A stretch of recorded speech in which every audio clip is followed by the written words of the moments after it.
Hello and welcome back. This is the sentiment analysis for the week of July 11th. So let's get into it. I've done some reading lately, which I'm conflicted with, to be honest. The order book and what the news forecasts are saying aren't lining up. Let's start with the chart itself, zooming into this month. The last candle. I've marked it on the screen, and we see that now July is a red month, whereas last week's sentiment analysis, July was a green month starting. It didn't last long. We can see that the order book itself has had a huge change in some ways. In other ways, not as much as what the news cycle is predicting.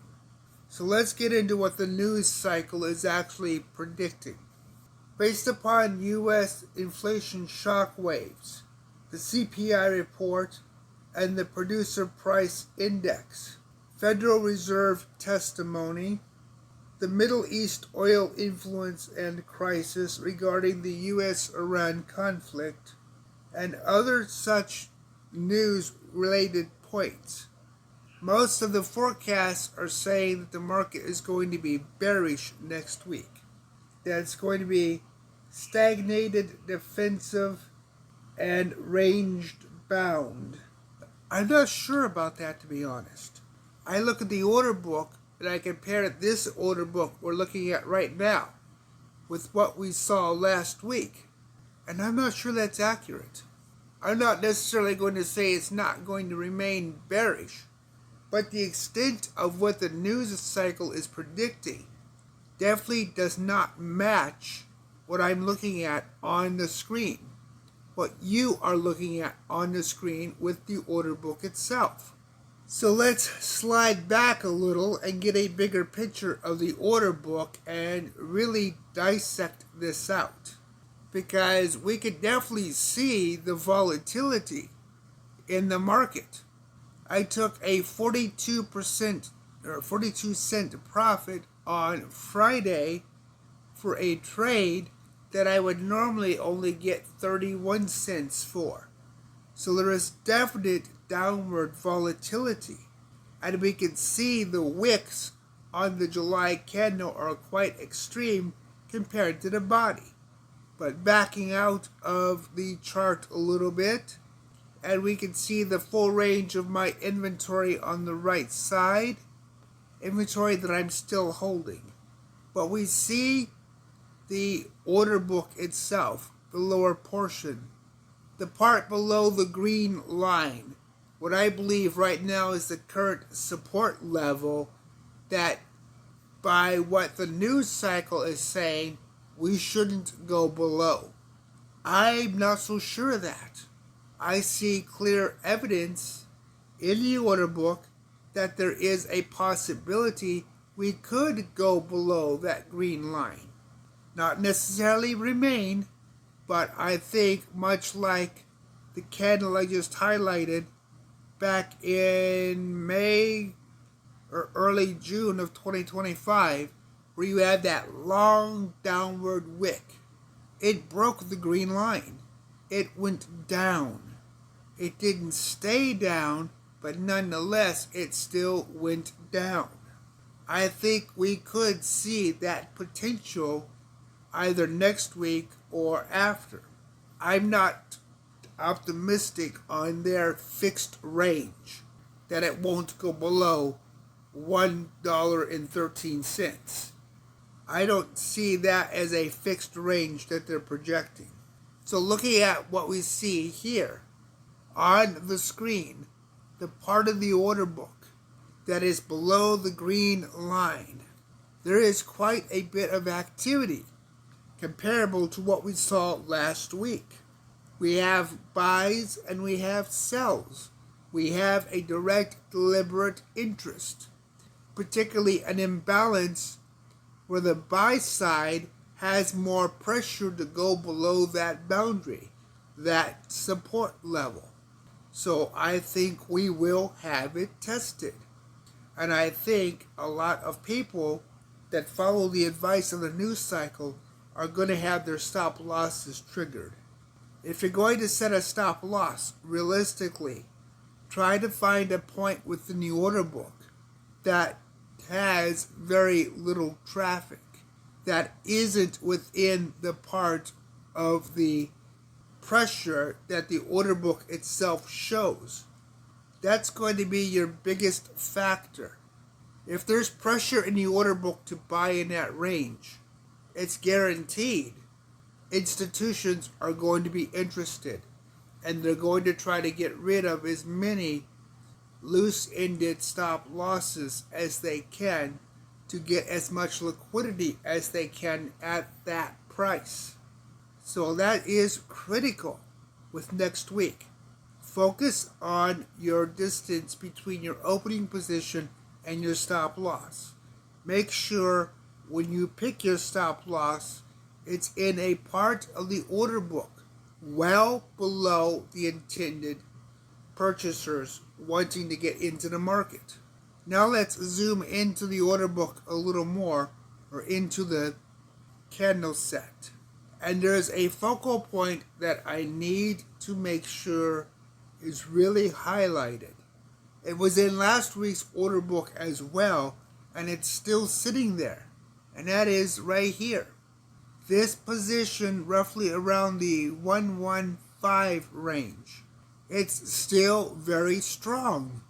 It's still quite aggressive, and it still suggests that people want the June upper boundary as a selling point. At some point, we are either going to wick back to that point, or the entire candle is going to move to that point just by the pressure of people buying and selling. But the other thing to be aware of, the order book above the green line, that's quite aggressive. It's not as high as the force of the upper wick right now for the current month, but it's strong enough to show the buy side is going to be active. It also shows the sell side is just as active. So right now is a very volatile market, and that volatility is going to wreck a lot of positions. As you look forward to next week, because we have this window here, and it is reasonably substantial, it's not as big as a highlighted area below the current price, but it's substantial enough that we will see wicking. We also have interest in the selling side, showing some levels of scalping or intermediate short-term positions that might get triggered off as well. There's a sufficient amount of interest in this market that I don't think the range they're projecting in the news, which is 113 to 114, I think that's too tight. I think the market is going to be much more dynamic and much more unpredictable. And I think that is a problem that needs to be carefully watched. So when you do your trading, be careful with the news forecasts, because I think they're too optimistic. They're too stable. And I don't think they predict the volatility enough given the current news items they've discussed. Share your thoughts though. Let me know what you think. Leave me a comment below. So let's move to some of what we did last week in the sales. Okay, I am on my VPS now, and we are looking at my selling points for the last week, the trades I've done. We can clearly see the last couple of weeks on the screen. We see the short-term range, and then we see some longer positions. We are still clearly in a downward slope by the way I have set my trades up. I am short side selling, and we clearly see 3 to 6 days as the interim for the larger positions, not the large over 1 year holding. So we're not in a steep market drop. but we are still in a slight market decline. And that decline is covering the 20 pip variance that I am looking for my profits. So we have that overall situation. But what does that really take us to? I think it takes us to a standpoint of the market where we're going to test the support level. I don't know that we're going to go below the support level and create a new support. But I believe we are still going to see more downward pressure. And that is incredibly critical for your worst case selling plans, for your ability to actually be able to mitigate what the market is doing. Normally I don't follow the news cycle, but looking at the weekly chart, we can clearly see last week is engulfed by the previous week. And when we look at the lower lows of the wicks for the last 3 weeks, we see an upward spike. That is, the lowest low isn't as deep week over the last 3 weeks. So we have a room that the order book suggests and supports. And that's really important to pay attention to when you're looking at your inventory or your strategy. When you take into account the direction of your trade, if I wasn't a perma-bear, I would consider personally opening a a long trade. I'm so used to doing shorts. I would open a long trade at the current market price, and I would literally put it either today or tomorrow when the markets are closed. Set that locked in price. And then I would look at the selling market and pick a selling price in this range. As far as my stop loss, to be honest, I would set my stop loss from the monthly chart, way down here, down where there's no order book traffic. Because if there's order book traffic, there's intent. So if my stop loss is going to survive, it's going to be a negative risk to reward, and I'm going to try to put as much as I can on my side. So the dotted line price action would be my entry point within this narrow window on the chart where the sell side has high interest is where I would put my selling.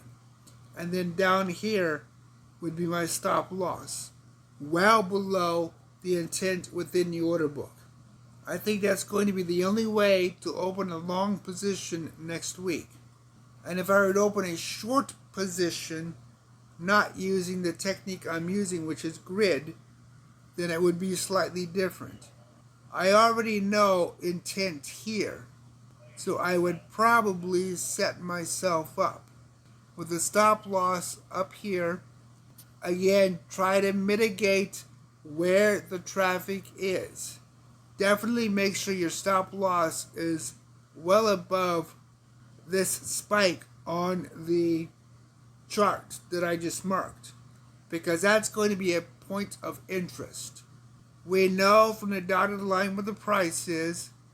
I wouldn't go below the green line, and I would probably go right here in the middle where that small gap is. That would be the most I would push it for my take profit. But again, this is about mitigating your risk, and this is definitely a negative risk to reward. Mitigate carefully where your risks are.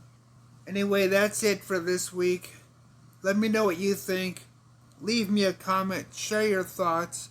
How has your trading been going? Thank you for watching.